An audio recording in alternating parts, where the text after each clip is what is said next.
başka yok.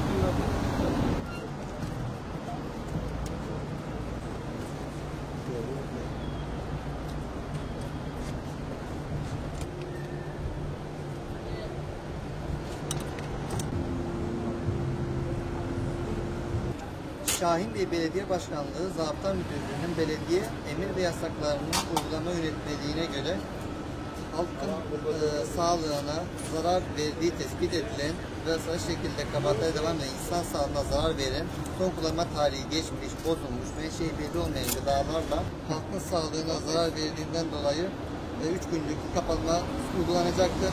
Birincisinde 3 gün, ikincisinde 7 gün, daha sonra devam etmesi halinde ise iş yeri ruhsatının tamamen iptal edilerek ticaret ve sanat icrasından men edilen hükmü yer almaktadır. Buna göre ikinci tespitinde ise 7 gün boyunca faaliyete men edilecektir.